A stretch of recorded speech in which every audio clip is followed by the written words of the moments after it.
Hello, my name is Jordan. I'm going to be guiding you through this Sonny Osborne style break for Rocky Top.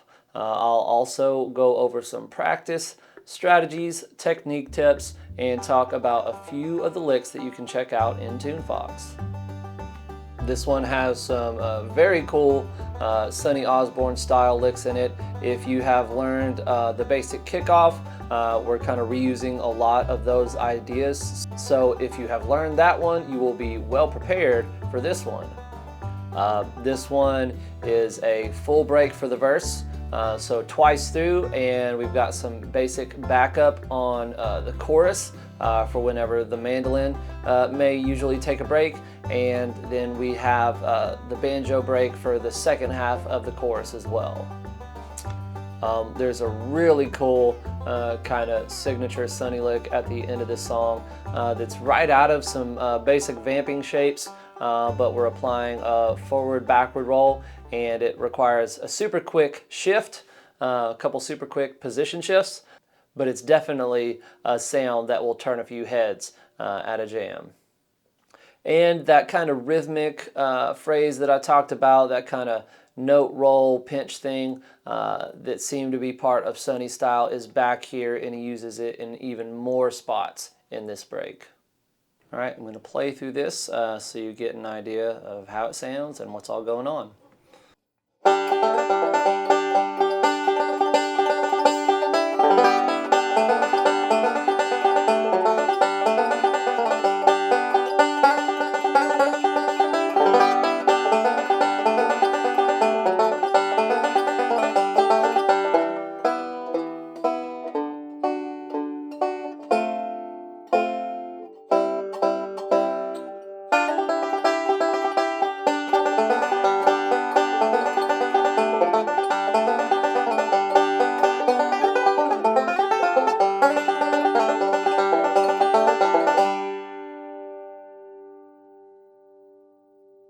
All right, I'm going to play through this one slowly.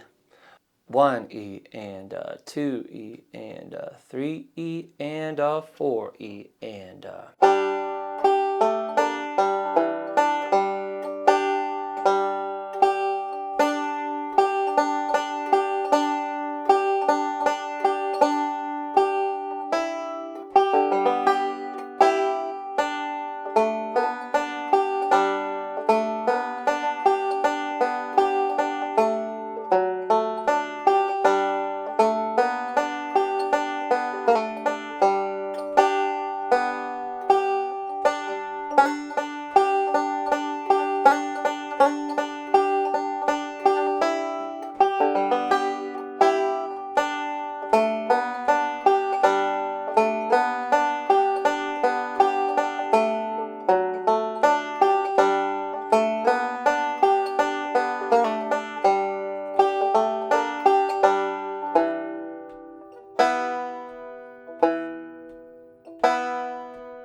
as we talked about in the Sonny Osborne style kickoff video for Rocky Top, this one is using some familiar Scruggs style language. We see the Foggy Mountain Breakdown roll pop up in here. We see the kind of roll in my sweet baby's arm lick. That common kind of Scruggs fill. Right? This is why it's so important to learn these like super basic riffs, because they are like the cornerstones, the main building blocks to the language of bluegrass banjo as created by Earl Scruggs, right? And so many of the great players use that vocabulary, right? And if we're not doing that, it's hard to call whatever we're doing bluegrass banjo. So we got to learn the basics, learn the roots. Just want to go over a few of the parts that are a little bit different in this one from the kickoff video, right? We're starting with a pinch, but instead of going into the more kind of Foggy Mountain breakdown style stuff, we got a pinch, roll, and we talked about Sonny using this in the other video, but now when he's doing it back to back, it creates a totally different rhythmic feel. Right? Super syncopated when we double it up. The beats kind of end up in different places, but it's very compelling and very rhythmically interesting. I love this phrase in here. Right? And this kind of note, forward, roll, pinch thing shows up in all the places that we talked about it in that kickoff video, but if you look through, it shows up in some more places as well. All right, we see it in measure 16 when we're going from the G to the F chord.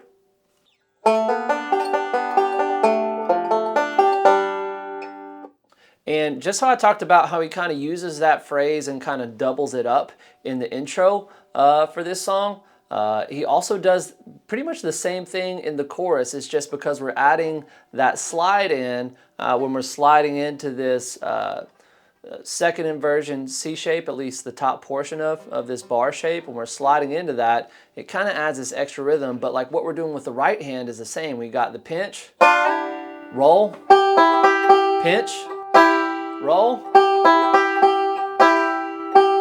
Right? If you really examine that, it's the same kind of right hand pattern that we have at the start of the verse here.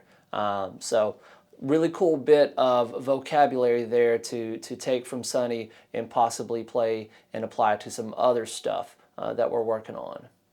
I mean, we could drop it right into Foggy Mountain Breakdown if we wanted to.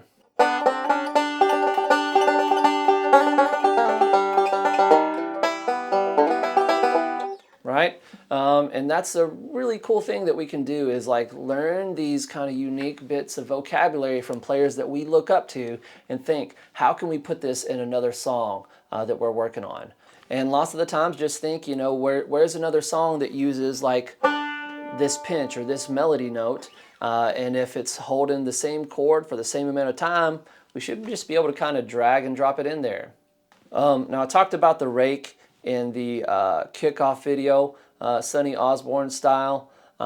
So go and check that out to get a little bit more advice on the rake. Something I did not mention though is we can position our hand in a different way and get a little bit of a different sound and a different feel on the rake. So if we kind of position it a little bit lower, right, if I get my hand a little bit more down like this, it's easier for the pick to kind of glide through and rake over those strings. And a lot of the times, honestly, when I'm breaking through, I just kind of lift my hand and just go all the way through. Like if you watch back on the video, you'll see me just going all the way through. But again, if we can try to play this rake slow and get a rhythmic thing, it's going to sound really cool if we can achieve that kind of rhythmic note separation at higher speeds. It's just a very cool sound.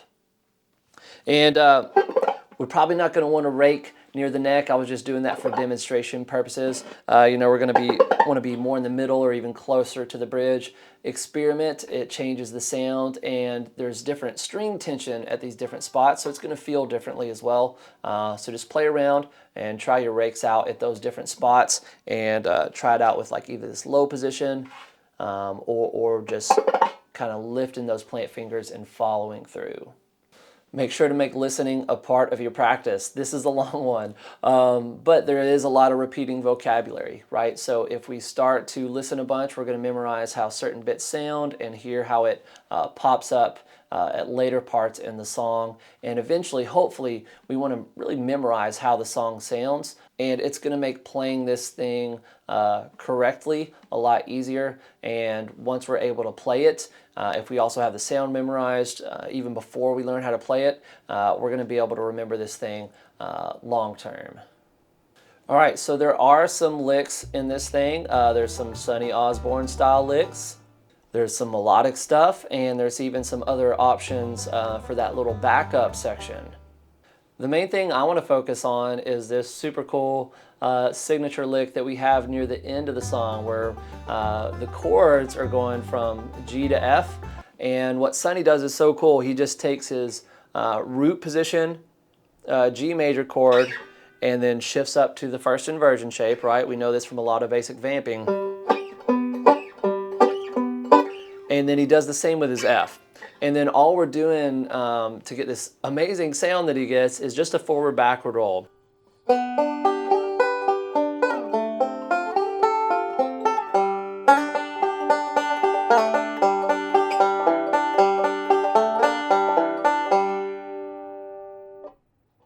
Simple, but so ingeniously effective. It's such a cool sound. Obviously, it requires a really quick shift when we're playing it up to speed, because ideally we're getting that last note in there. But if you don't, it's fine. It's still going to sound amazing.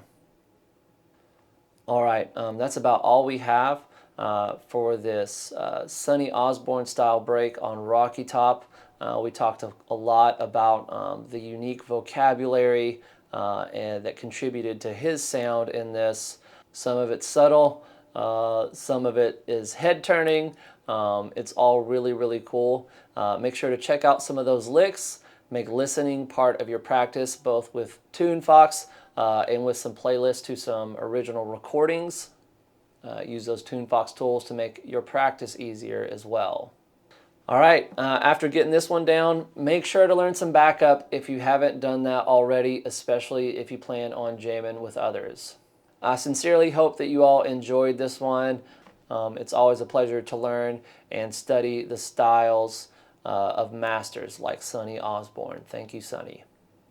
Keep picking and stay tuned.